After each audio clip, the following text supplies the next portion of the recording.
રાજ્ય સરકાર એ મહિલા સશક્તિકરણની વાતો કરે છે અને બીજી તરફ મહિલાઓ અને યુવતીઓની સુરક્ષામાં એ મોટો પ્રશ્ન બની ગયો છે। પોલીસની છબી પ્રજામાં સુધરે તે માટે સરકારની સાથે પોલીસ વિભાગ પણ સતત પ્રયાસ કરે છે, પરંતુ કેટલાક માથે ચઢાવેલા પોલીસ કર્મીઓના કારણે પોલીસની છબી સુધારવાને બદલે વધુ ખરાબ થઈ ગઈ છે।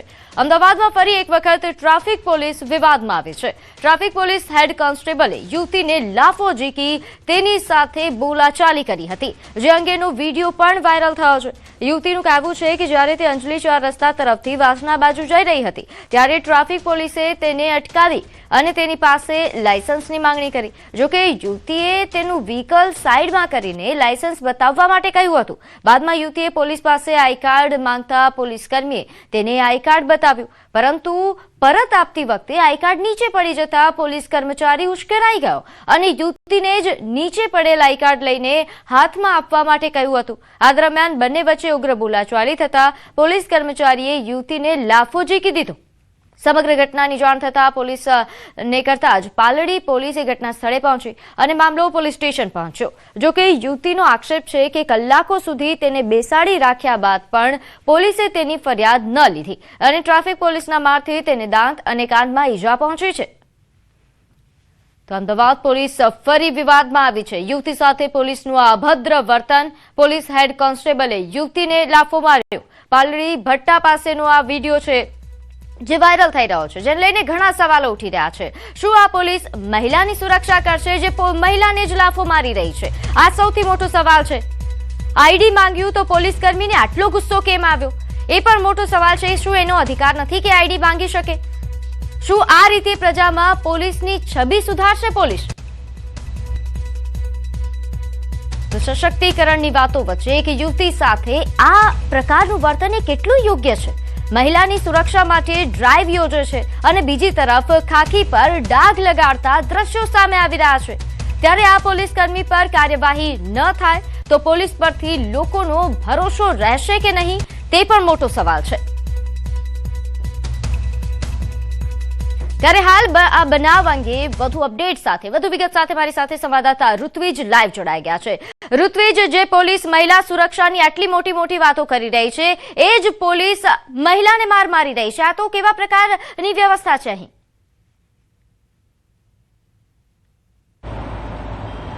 પ્રીતિ, સૌપ્રથમ બનાવની વાત કરીએ તો ગઈકાલે મોડી સાંજનો આ બનાવ છે, જ્યારે યુવતી છે તે પોતાની ઓફિસેથી ઘરે પરત ફરી રહી હતી। તે દરમિયાન અંજલિ 4 રસ્તા પાસે જ્યારે તેણે સિગ્નલ ક્રોસ કર્યું હતું ત્યારે તેને પોલીસ હેડ કોન્સ્ટેબલ દ્વારા રોકવામાં આવી હતી અને આ જ્યારે યુવતીનો આક્ષેપ છે તે પ્રમાણે વાત કરીએ તો જ્યારે તેને રોકવામાં આવી હતી ત્યારે તેને પોતાનું એક્ટિવા છે, પોતાનું 2 વ્હીલર હતું તે સાઈડમાં કરવાની વાત કરી હતી અને સાઈડમાં કર્યા બાદ જે પોલીસ કર્મચારી હતા તે તેની સાથે ઉદ્ધતાઈભર્યું વર્તન કરતા હતા, એટલે યુવતીએ તેને આ રીતનું વર્તન કરવાની ના કહીને તેમની પાસે પોતાનું આઈ કાર્ડ માંગ્યું હતું કે જો આપ પોલીસ કર્મચારી છો તો તમારું આઈ કાર્ડ બતાવો, જેથી પોલીસ હેડ કોન્સ્ટેબલ દ્વારા તેને આઈ કાર્ડ પણ બતાવવામાં આવ્યું હતું। આઈ કાર્ડ બતાવ્યા બાદ જ્યારે યુવતીએ આઈ કાર્ડ પરત કરતી હતી અને તે દરમિયાન આઈ કાર્ડ છે તે ભૂલથી નીચે પડી ગયું હતું અને આઈ કાર્ડ નીચે પડતા જ આ પોલીસ હેડ કોન્સ્ટેબલ છે તેને ગુસ્સો આવ્યો હોવાનું યુવતી જણાવી રહી હતી અને ત્યારબાદ બંને વચ્ચે ઉગ્ર બોલાચાલી થઈ હતી અને જોતજોતામાં આ જે પોલીસ હેડ કોન્સ્ટેબલ દ્વારા યુવતીને એક લાફો ઝીકી દેવામાં આવ્યો હતો।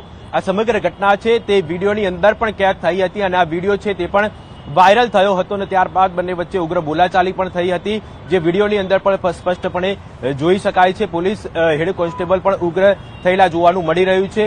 જ્યારે આ યુવતીએ સમગ્ર ઘટનાની જાણ પોલીસ કંટ્રોલમાં કરી હતી ત્યારે પોલીસ ઘટના સ્થળ પર પહોંચી હતી, પાલડી પોલીસ ઘટના સ્થળ પર પહોંચી હતી અને મામલો છે તે પોલીસ સ્ટેશન પર પહોંચ્યો હતો।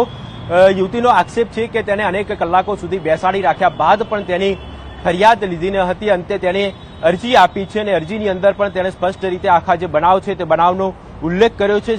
સાથે સાથે તેણે જે ખાસ પોલીસ પોતાની ફરિયાદ ન લઈ રહી હોવાનો પણ ઉલ્લેખ કર્યો છે અને પોલીસે જ્યારે તે પોલીસ સ્ટેશન પહોંચી હતી ત્યારે પોલીસે પણ તેને ધમકાવી હોવાનો આક્ષેપ છે તે યુવતી દ્વારા કરવામાં આવ્યો હતો। એટલે આ સમગ્ર મામલે હવે ઉચ્ચ પોલીસ અધિકારીઓ દ્વારા તટસ્થ રીતે તપાસ થવી જોઈએ કે આખરે મામલો શું બન્યો હતો કે કયા કારણોસર આ પોલીસ હેડ કોન્સ્ટેબલને ગુસ્સો આવ્યો હતો તે મામલે તટસ્થ તપાસ થવી જોઈએ અને આગળની જે કાર્યવાહી છે તે ઉચ્ચ પોલીસ અધિકારીઓ દ્વારા કરવા માટેના આદેશ છે તે કરવા જરૂરી છે, કારણ કે એક તરફ મહિલાઓની સુરક્ષા, મહિલા સશક્તિકરણની વાતો વાગોળવામાં આવી રહી છે. ડિસેમ્બર મહિનાની અંદર અમદાવાદ ક્રાઇમ બ્રાન્ચ, શહેર પોલીસ અને મહિલા સેલ દ્વારા ખાસ મહિલાઓની સુરક્ષાનો અનુભવ થાય તે માટે એક સ્પેશિયલ ડ્રાઈવનું આયોજન કરવામાં આવ્યું હતું અને તમામ જગ્યાઓ પર સરપ્રાઇઝ ચેકિંગ તેમજ મહિલાઓની સુરક્ષાને લગતા મુદ્દા ઉપર વારંવાર પોલીસ દ્વારા કાર્યવાહી કરવામાં આવી હતી. અને બીજી તરફ એક પોલીસ કર્મચારી દ્વારા જ આ યુવતી સાથે આ પ્રકારનું વર્તન છે તે કેટલા અંશે યોગ્ય છે તે એક સૌથી મોટો સવાલ ઉભો થઈ રહ્યો છે. શું આ પ્રકારના વર્તન બાદ લોકોને સુરક્ષાને લઈને પોલીસ કર્મચારીઓ પર વિશ્વાસ બેસશે કે કેમ, તે પણ એક સૌથી મોટો સવાલ ઉભો થઈ રહ્યો છે. એટલે હવે જ્યારે આ સમગ્ર મામલો પોલીસ સ્ટેશનમાં પહોંચ્યો છે, પાલડી પોલીસ સ્ટેશનની અંદર યુવતીએ અરજી કરી છે, ત્યારે ઉચ્ચ પોલીસ અધિકારીઓ દ્વારા આ સમગ્ર મામલે દખલગીરી કરીને તટસ્થ તપાસ થવી જોઈએ. આખરે મામલો શું બન્યો હતો અને ત્યારબાદ આગળની કાર્યવાહી છે તે થવી જરૂરી છે. કારણ કે જે પ્રકારે વિડીયો વાયરલ થયો છે ચોક્કસથી લોકોની અંદર પણ ક્યાંક ને ક્યાંક રોષ જોવા મળી રહ્યો છે, પરંતુ તટસ્થ તપાસ બાદ અંતે કાર્યવાહી પણ જરૂરી છે તેવી લોકો માંગ કરી રહ્યા છે. બિલકુલ ઋત્વિજ, આભાર માહિતી આપવા બદલ. તો યુવતી સાથે પોલીસનું આ અભદ્ર વર્તન, તે બાદ હવે માંગ એક જ છે કે આ હેડ કોન્સ્ટેબલ વિરુદ્ધ કાર્યવાહી થાય, કારણ કે જો કાર્યવાહી ન થાય તો લોકોનો પોલીસ પરથી વિશ્વાસ ઉઠી જશે. પોલીસ સ્ટેશન આવ્યા પછી આવીને અમને એક ક્રિશ્ચિયન સાહેબ છે, એમને કહ્યું કે અમે તમારી કમ્પ્લેન નહીં લઈએ. અમે બહુ જ રિક્વેસ્ટ કરી, અમે 4 કલાકથી પોલીસ સ્ટેશનની બહાર છે. પીઆઈ મેડમ હતા નહીં, અહીંયા કોઈક પીઆઈ મેડમ છે એ હતા નહીં. એ અડધી કલાક, 2 કલાક રાહ જોયા પછી 3.5 કલાકે આવ્યા. આવીને એમણે એવું કહ્યું કે અહીંયા આગળ હું કમ્પ્લેન નહીં લઉં. અમે કહ્યું કે કમ્પ્લેન તમે કેમ ના લો? પછી એમણે બી એવું કીધું કે તમે એકલા અંદર આવો. મને એકલા કેબિનમાં બોલાવીને પણ ખખડાવા લાગ્યા કે પોલીસ રાત દિવસ રસ્તા પર ઊભી હોય, એમને કેવા માણસો મળતા હોય તો એમને ગુસ્સો આવી જાય. પછી મેં એમને પૂછ્યું કે તમને ગુસ્સો આવી જાય, પોલીસને તો એવી રીતે મારી તો ના શકે ને, તમે મારી કમ્પ્લેન લખો, મને લોહી નીકળે છે, મને દાંતમાં દુખે છે, મારે બતાવવા જવું છે. પણ મેડમે બી પોલીસ કમ્પ્લેન લેવાની ના પાડી દીધી. અને પછી અત્યારે બી અમે અહીંયા જ ઊભા છીએ અને પોલીસ કમ્પ્લેન લેતી નથી પાલડી પોલીસ સ્ટેશનમાં. આગળ વાત કરીએ, જૂનાગઢમાં વાલીઓ માટે લાલબત્તી સમાન ઘટના સામે આવી છે. પ્રવાસમાં ગયેલા એક વિદ્યાર્થીનું સ્વિમિંગ પુલમાં ડૂબી જવાથી મોત થયું. શાસનગીરની ગીર ગેટવે નામની ખાનગી રિસોર્ટમાં આ ઘટના બની. રાજકોટની નવયુગ સ્કૂલમાંથી વિદ્યાર્થીઓ પ્રવાસે આવ્યા હતા. બપોરના સમયે વિદ્યાર્થીઓ અને શિક્ષકો જમવા બેઠા હતા. આ દરમિયાન એક વિદ્યાર્થીનું સ્વિમિંગ પુલમાં ડૂબી જતા મોત થયું. વિદ્યાર્થી ધોરણ 8માં અભ્યાસ કરતો હતો. વિદ્યાર્થીને ગંભીર હાલતમાં સારવાર માટે ખસેડવામાં આવ્યો, જો કે સારવાર દરમિયાન તેનું મોત થયું હતું. ધોરણ 8માં અભ્યાસ કરતો બાળક ટીચરની નજર કંઈક ઝુકાવી અને સ્વિમિંગ પુલ તો અમારો કોઈ પ્લાન નહોતો, પરંતુ ત્યાં જતો રહ્યો અને અમને મેસેજ મળ્યા. ત્યાં ડૉક્ટરે ટ્રીટમેન્ટ કરી અને અમને આગળના દવાખાનામાં મોકલેલા અને ત્યાં પણ અમે કાર્ડિયોગ્રામની પ્રાઇવેટ દવાખાનાની અંદર બતાવ્યું અને ત્યાંથી ડૉક્ટરના રિવ્યૂ મેળવ્યા. એટલે એમના વાલી સાથે અમે વાતચીત કરીને ખરેખર આ ગંભીર ઘટનાની જાણ કરી. આગળ વાત કરીએ, ડાંગના સાપુતારાના પ્રખ્યાત ટેબલ પોઈન્ટ પર ધર્માંતરણની આશંકાને લઈને ભારે હોબાળો થયો. ખ્રિસ્તી પ્રાર્થના અને ધર્મ પ્રચાર થતા હોવાના આક્ષેપ સાથે સ્થાનિક જાગૃત નાગરિકો અને પ્રવાસીઓએ વિરોધ નોંધાવ્યો. ભોળી આદિવાસી જનતાને એકત્ર કરી ધર્મ પરિવર્તન માટે પ્રેરિત કરવાનો આરોપ મુકાયો. વાયરલ થઈ રહેલા વિડીયોમાં લોકો આકરા સવાલો કરતા દેખાયા, જ્યારે સામે પક્ષે માત્ર પ્રાર્થના કરતા હોવાનો બચાવ કર્યો હતો. મામલો વધુ ગરમાતા સાપુતારા પોલીસ તાત્કાલિક ઘટના સ્થળે પહોંચી હતી અને સ્થિતિ કાબૂમાં લેવા બંને પક્ષોને પોલીસ સ્ટેશન બોલાવવામાં આવ્યા. સમગ્ર મામલે નિષ્પક્ષ તપાસની માંગ ઉઠી. તો સાપુતારાના ટેબલ ટોપ પોઈન્ટ પર આ ધર્માંતરણની આશંકાને લઈને આ બાલ થઈ હતી. અહીં પ્રવાસીઓ અને સ્થાનિકોએ ભારે વિરોધ નોંધાવ્યો હતો. તેમનું કહેવું હતું કે અહીં ધર્મ પ્રચાર, ધર્માંતરણનો પ્રયાસ થઈ રહ્યો છે. જો કે સામે પક્ષની એવી દલીલ છે કે ફક્ત પ્રાર્થના કરવામાં આવી રહી હતી, આ પ્રકારનું કોઈ પણ પ્રકાર અનુકૃત્ય નહોતું કરવામાં આવ્યું. જો કે મામલો ગરમાતા સાપુતારા પોલીસ તાત્કાલિક ઘટના સ્થળે પહોંચી છે અને સ્થિતિ કાબૂમાં લીધા બાદ આ બંને પક્ષોને પોલીસ સ્ટેશન બોલાવવામાં આવ્યા અને સમગ્ર મામલે નિષ્પક્ષ તપાસની હાલ માંગ ઉઠી રહી છે. વધુ વિગત સાથે મારી સાથે સંવાદદાતા કેતન જોડાઈ ગયા છે. કેતન, આજે સમગ્ર મામલો સામે આવ્યો છે, તેમાં કોઈ અપડેટ? ચોક્કસથી વાત કરવામાં આવે તો જેવો ડિસેમ્બર મહિનાની શરૂઆત ધર્મના મિશનરીઓ સક્રિય થાય છે અને ખાસ કરીને આ ટ્રાઇબલ વિસ્તાર આદિવાસી વિસ્તારની અંદર ભોળી ભાળી પ્રજાઓને જે ખ્રિસ્તી મિશનરી દ્વારા ધર્મ પરિવર્તન કરવાના મામલાઓ અનેક સામે આવવા પામ્યા છે. તો આ ઘટનામાં વાત કરવામાં આવે તો ગુજરાતનો એકમાત્ર ગિરિમથક સાપુતારાના ટેબલ પોઈન્ટ ખાતે 28 જેટલા ખ્રિસ્તીઓ આવ્યા હતા અને તે પ્રેયર કરતા એ સમય દરમિયાન એક હિન્દુ સંગઠનના આગેવાન ત્યાં પહોંચતા મામલો ગરમાયો હતો અને તરત જ હિન્દુ સંગઠનના આગેવાને સાપુતારા પોલીસને જાણ કરતા સાપુતારા પોલીસના જે ગોંડલિયા જે પીઆઈ તે ત્યાં પહોંચી અને સમગ્ર ઘટનાનો તાજ મેળવ્યો હતો અને ખાસ કરીને 28 લોકોના નિવેદન તેમજ હિન્દુ સંગઠનના નિવેદનો લઈ બધું તપાસ હાથ ધરી. પણ ચોક્કસપણે કહી શકાય છે આ ઘટનામાં કે જે આ પ્રવાસીઓ ફરવા આવ્યા હતા ધરમપુરના મુરુલ ગામના 28 જણા લોકો જે હાલ જે ડિસેમ્બર મહિનો ચાલતો અને ખ્રિસ્તી ધર્મની પ્રેયર કરતા હતા એ સમય દરમિયાન હિન્દુ સંગઠન પહોંચી જતા આમને સામને અને મામલો પણ ગરમાતા વિડીયો સોશિયલ મીડિયામાં વાયરલ થતા સમગ્ર જિલ્લાના દક્ષિણ ગુજરાતની અંદર ચકચાર મચી જવા પામી છે ધર્માંતરના મામલે. જી આભાર માહિતી આપવા બદલ. આ બાઇક પર સ્ટન્ટ કરતા શખ્સ વિરુદ્ધ કાર્યવાહી કરવામાં આવી. સૂતા બાઇક ચલાવતા એશમ વિરુદ્ધ ગુનો નોંધવામાં આવ્યો છે. માધવાણી કોલેજ રોડ પર સ્ટન્ટ કરતો આ વિડીયો સામે આવ્યો છે. નોંધે છે કે અહીં પોરબંદર એલસીબીએ ઉદ્યોગનગર પોલીસ સ્ટેશનમાં ગુનો નોંધાવ્યો છે. મેહુલ ઉર્ફે જામનગરી નિલેશ શિયાળ વિરુદ્ધ પોલીસ ફરિયાદ નોંધાઈ છે. આરોપી ભવિષ્યમાં આવી ભૂલ નહીં કરે તે માટે માફી પણ મંગાવાઈ હતી. કાર્યવાહી થતા બાઇક પર સ્ટન્ટ કરતા અને ધૂમ સ્પીડે ચલાવતા શખ્સોમાં ફફડાટ ફેલાયો છે.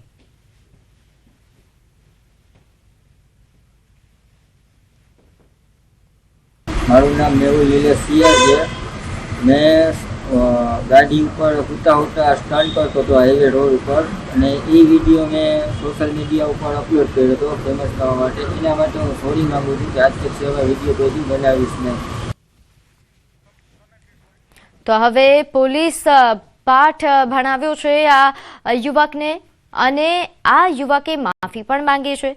જો કે આ બનાવ બાદ હવે આ કાર્યવાહી જોતા ઘણા આવા શખ્સો જે આવી રીતે સ્ટન્ટ કરતા હોય છે, લોકોના જીવ જોખમમાં મૂકતા હોય છે, તેમાં ફફડાટ છે અને ફફડાટ હોવો પણ જોઈએ.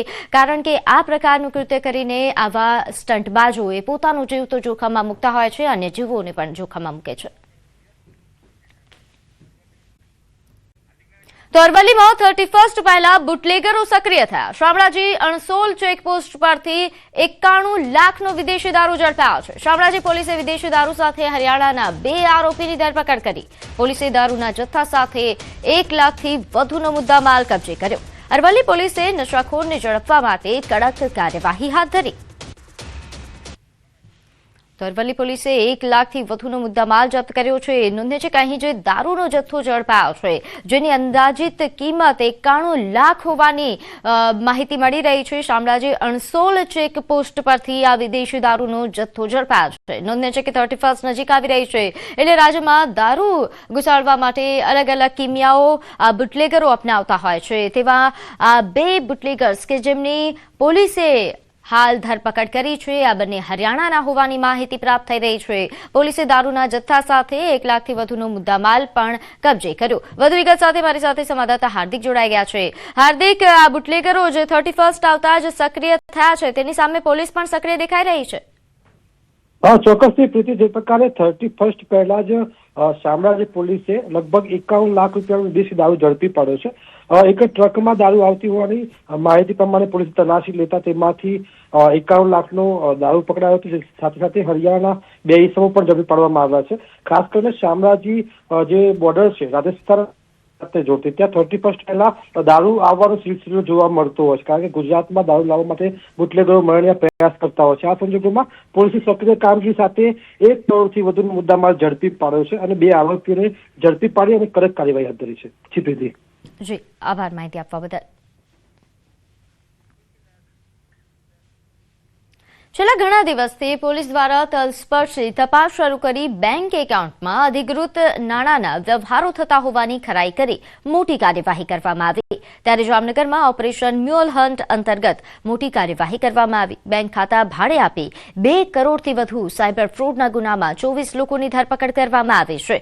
કેટલાક બેંક એકાઉન્ટમાં ઓનલાઈન નાણાં આવ્યા બાદ ચેકથી મોટી રકમ ઉપાડવાની પ્રવૃત્તિઓ સામે આવી હતી. તો કેટલાક કિસ્સામાં એટીએમ ડેબિટ પણ થયા હતા. આ ઉપરાંત શંકાસ્પદ લાગતા વ્યવહારોની ઊંડાણપૂર્વક તપાસના અંતે જામનગર જિલ્લાના મ્યુલ બેંક એકાઉન્ટોનો ઉપયોગ કરી સાયબર ફ્રોડ આચરનાર ટોળકીના 24 આરોપીઓની ધરપકડ કરવામાં આવી છે, જેથી બેંક એકાઉન્ટ ભાડે આપી કમિશન મેળવવાની લાઈમાં ખોટા ધંધામાં પગ મૂકતા લોકોમાં ફફડાટ ફેલાયો છે. તમામ ટીમો દ્વારા આજે 663 બેંક એકાઉન્ટ ડિટેલ્સ હતી એના એલોકેશન કરી અને એમાં અલગ અલગ સસ્પેક્ટેડ એકાઉન્ટ્સ ચેક કરવામાં આવેલા હતા, જેમાં આશરે 24 જેટલા સાયબર ક્રાઇમને લગતી એફઆઈઆર દાખલ કરવામાં આવેલી છે. આગળ વાત કરીએ ભારતના ચૂંટણી પંચના એસઆઈઆર કાર્યક્રમ હેઠળ રાજકોટ જિલ્લામાં મતદાર યાદીની ચકાસણી પૂર્ણ થતા ડ્રાફ્ટ યાદી જાહેર કરવામાં આવી છે. આ પ્રક્રિયા દરમિયાન કુલ 23.91 લાખ મતદારોની ખરાઈ કરવામાં આવી, જેમાંથી વિસંગતતા અને સ્થળાંતર જેવા કારણોસર 1,66,535 નામો રદ કરાયા છે. નાગરિકો આ ડ્રાફ્ટ યાદી સામે 18 જાન્યુઆરી 2026 સુધી વાંધા અરજી કરી શકશે, જ્યારે આખરી મતદાર યાદી એ 17 ફેબ્રુઆરી 2026ના રોજ પ્રસિદ્ધ થશે. ડ્રાફ્ટ મતદાર યાદી કલેક્ટર કચેરી, મતદાર નોંધણી અધિકારીની કચેરી તેમજ સીઓ ગુજરાતની વેબસાઇટ પર પણ આ યાદી જોઈ શકાશે. આજે આ મતદાર યાદી જે છે, આ ડ્રાફ્ટ યાદી, કાચી યાદી જેને કહેવાય, આ પ્રસિદ્ધ કરવામાં આવી રહી છે. આ ડ્રાફ્ટ યાદી ઉપર જેટલા પણ નો મેપિંગ વાળા છે, જેનું મેપિંગ નહીં થયો, આ તમામને ઈઆરઓ દ્વારા નોટિસ ઇસ્યુ કરવામાં આવશે. નોટિસ ઇસ્યુ કરીને આના જવાબ લેવામાં આવશે. આ લોકોની જ્યાં સુધી પ્રોજેની અથવા પોતાના સેલ્ફ સાથે મેપિંગ થતી હશે તો આ પણ કરાવશે, અને પછી એક નિર્ણય ઉપર આવશે કે આ મતદારોની યાદીમાં રાખવાના થાય છે કે નથી. આજે 19 ડિસેમ્બરથી લઈને 18 જાન્યુઆરી 2026 સુધી કોઈ પણ નવા ફોર્મ હોય, હક દાવા અથવા વાંધા અરજી જે છે આ કરી શકાશે. તારીખ 19/12/2025 થી લઈને 10 ફેબ્રુઆરી 2026 સુધી નોટિસનો તબક્કો રહેશે. તો સુરત કલેક્ટર દ્વારા મતદાર યાદી જાહેર કરવામાં આવી. એસઆઈઆર કામગીરી બાદ આ યાદી જાહેર કરવામાં આવી છે. જિલ્લામાં કુલ 25,05,311 મતદારોનું મેપિંગ કરવામાં આવ્યું. પ્રસિદ્ધ કરાયેલી મતદાર યાદીમાં કુલ 36,23,193 મતદારોનો સમાવેશ કરાયો. મેપિંગ ન થયેલ મતદારોને 19 ડિસેમ્બરથી 10 ફેબ્રુઆરી દરમિયાન નોટિસ અપાશે. 17 ફેબ્રુઆરી 2026ના રોજ આખરી યાદી બહાર પાડવામાં આવશે.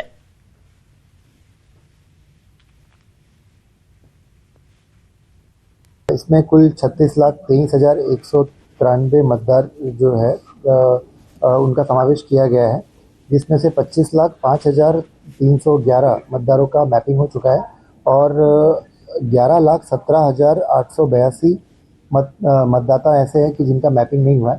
इन नेक्स्ट स्टेप में हम इन मतदाताओं को नोटिस देके इनके जो डॉक्यूमेंट्स हैं वो सबमिट करने के लिए वी विल इशू नोटिसेस, और वो जमा करने पर इनका फाइनल जो मतदाता यादी है जो 19 फरवरी को प्रसिद्ध होने वाली है उसमें इनका. નગરપાલિકાની ડિસેમ્બર 2025 વર્ષની છેલ્લી સામાન્ય સભા યોજાઈ.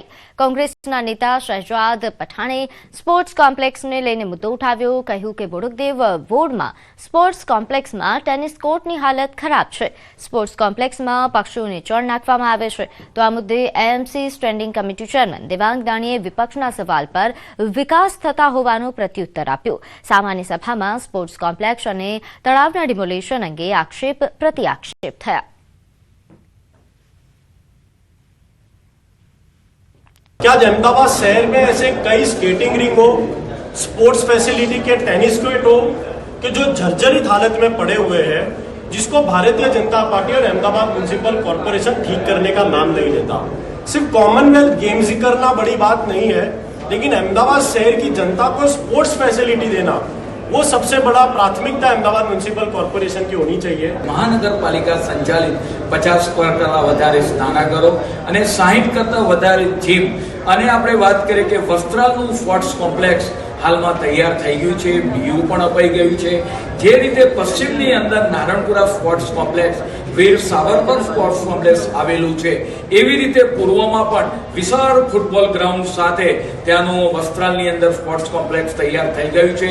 એને ચલાવવા માટેની હાલમાં વાત કરીએ કે ટેન્ડર પ્લોટ કરી દેવામાં આવ્યા છે. મહીસાગર જિલ્લા કલેક્ટરે તાલુકા આરોગ્ય કેન્દ્રની આકસ્મિક મુલાકાત લીધી, જેમાં લુણાવાડા તાલુકાના કીડિયા આરોગ્ય સબ સેન્ટરમાં ફરજ બજાવતા CHOને સેવા સમાપ્તિનો ઓર્ડર હાથમાં પકડાવી દીધો. ઘટના કંઈક એવી છે કે મુલાકાત દરમિયાન એક્સપાયરી ડેટવાળી દવાઓ મળી આવી હતી. જિલ્લા કલેક્ટરની મુલાકાત દરમિયાન દવાઓ મળી આવતા આરોગ્ય વિભાગની ટીમ દ્વારા તપાસ કરવામાં આવી. સબ સેન્ટરમાં ફરજ બજાવતા ધરિત્રી પટેલની સેવાઓ સમાપ્તિનો ઓર્ડર કરવામાં આવ્યો.